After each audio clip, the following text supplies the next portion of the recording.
Joe Biden decided to piss off virtually the entire left and the majority of the Democratic base. He basically said here that he would veto a Medicare for All bill. Other candidates, this kind of question, veto question. Let's flash forward. Your president, Bernie Sanders, is still active in the Senate. He manages to get Medicare for All through the Senate in some compromised version, the Elizabeth Warren version or other version. Nancy Pelosi gets a version of it through the House of Representatives. It comes to your desk. Do you veto it? I would veto anything that delays providing the security and the certainty of health care being available now. If they got that through and by some miracle, there was an epiphany that occurred, and some miracle occurred that said, okay, it's passed, then you got to look at the cost. I want to know, how did they find the $35 trillion? What is that doing? Is it going to significantly raise taxes on the middle class, which it will? What's going to happen? Look, my opposition isn't to the principle that you should have Medicare. I mean, everybody, healthcare should be a right in America. My opposition relates to whether or not, A, it's doable, two, what the cost is, and what the consequences for the rest of the budget are. How are you going to find $35 trillion over the next 10 years without having profound impacts on everything from taxes for middle class and working class people, as well as the impact on the rest of the budget? I don't need to tell you guys this because you already know it, but Medicare for All would save money.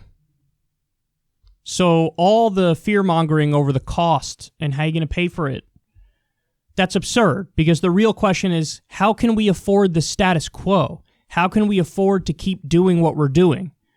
Medicare for All would save $5.1 trillion over a 10-year period, according to a study from the University of Massachusetts Amherst.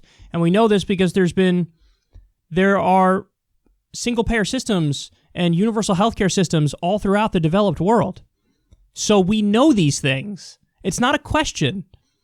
We know that it would save money. So your whole concern about, what about the cost? What about the price? How are you going to pay for it? How are you going to pay for it? How are you going to pay for it?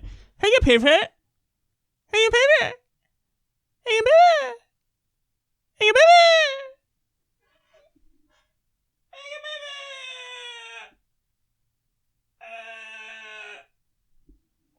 It's useless. It's useless. It saves money. Just listen, they're not honest.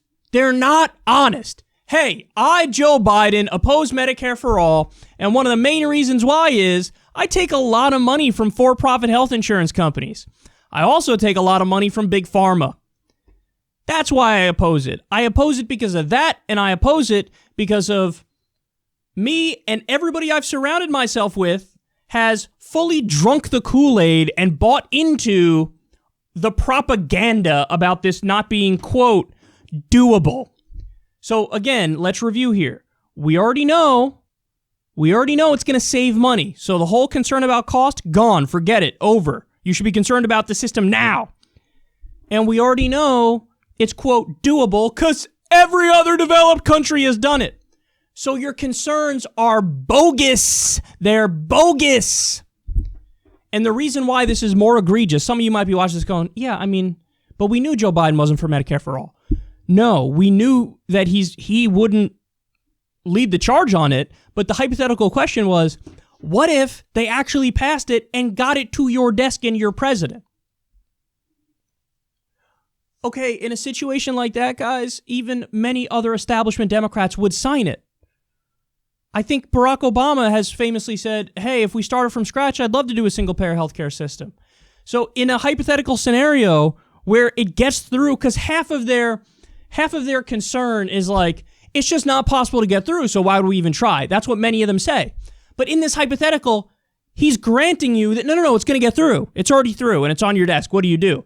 So even in that situation, no, I don't want to do it.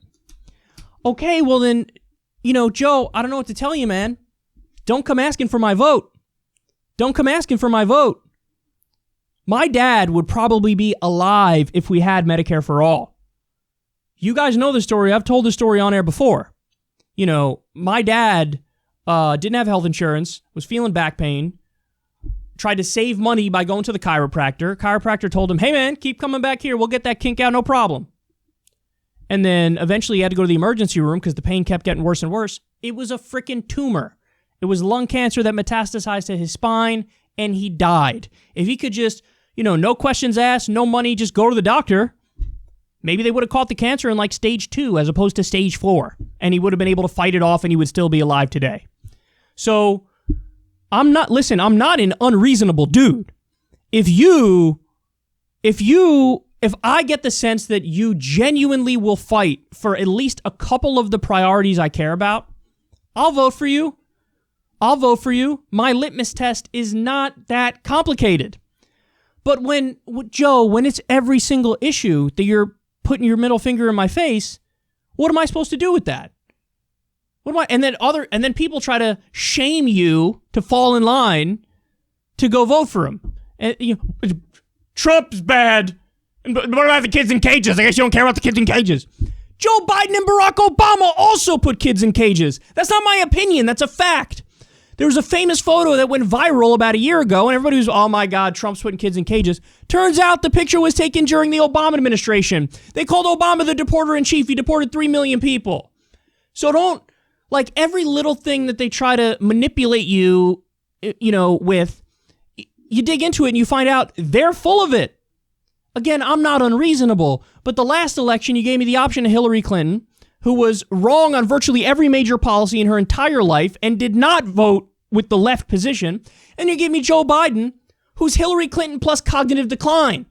What am I supposed to do with that? What are you supposed to do in a situation where every issue you care about, you're convinced that this guy's not going to fight for it at all? I'll tell you what you do with that. You do nothing with it. You got to come to us. And I'm talking for myself here, but I know that there are many, many millennials who feel the exact same way. If somebody prioritizes a Green New Deal, he's not for a Green New Deal. Somebody prioritizes free college, he's not for free college. Eliminating student loan debt, he's not for eliminating student loan debt. I can go through the list. I'll show you the list again. Here we go. Joe Biden supported the Iraq War, NAFTA, permanent normal trade relations with China, Patriot Act, TPP, repealing Glass-Steagall, war on drugs, Wall Street bailout, the Anti-Gay Defense of Marriage Act. He opposes legal marijuana, a wealth tax, Medicare for all, free college, and canceling student debt. And that entire list was just off the top of my head the other night. If I dig deeper, you'll see a lot more negative stuff and a lot less positive stuff. More policies that you and I, our eyes would roll in the back of our heads. So, again, I ask you, what the hell am I supposed to do with that? And then you want another guarantee? I guarantee you, whoever he picks for his VP is going to be another middle finger to the left, because he's going to make every single same mistake Hillary Clinton did. Imagine a world where Hillary Clinton actually picked Bernie Sanders as his VP, as her VP. Don't take my word for it, take Trump's word for it. He said that's the only one I didn't want her to pick, because I think it would have been much harder for me to win.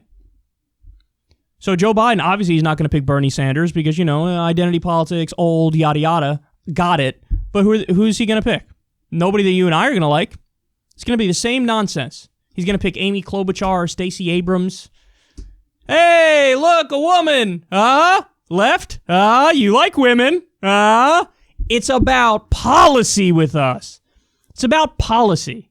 And no amount of shaming is going to get people to fall in line. Bernie Sanders is getting over 80% of the youth vote.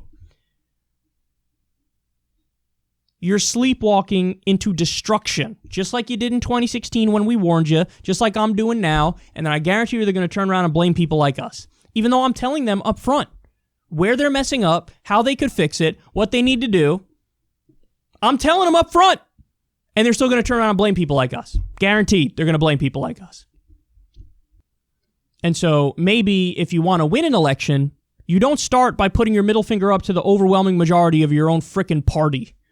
Because, again, the exit polls show in every single state, Medicare for all is popular. Every single state that's voted so far, Medicare for all is popular.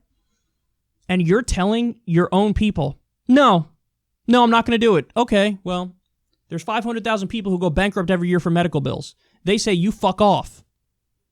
There's 45,000 at least that die every year because they don't have health care. They tell you to fuck off too. Because you just don't care about them. You don't care about actually fixing problems. This would be what Joe Biden is doing here is the equivalent if a Republican was running and he said, I'm against tax cuts or I'm against the wall. Okay, well then when you lose, take it. You earned it. What is this? You're a politician and your whole spiel is, I'm going to say I'm against everything my base is for. Okay, great. Then don't fucking whine when you lose, because that's what's going to happen. The only thing saving Joe Biden at the moment is a freaking global pandemic and the stock market crashing. That's the only reason he has any chance in a general election. But that's how bad things are. That's the point we're at. You pick a guy in severe cognitive decline or a reality star idiot. That's where we are. If only there was a better candidate who's still running. Oh, right, there is.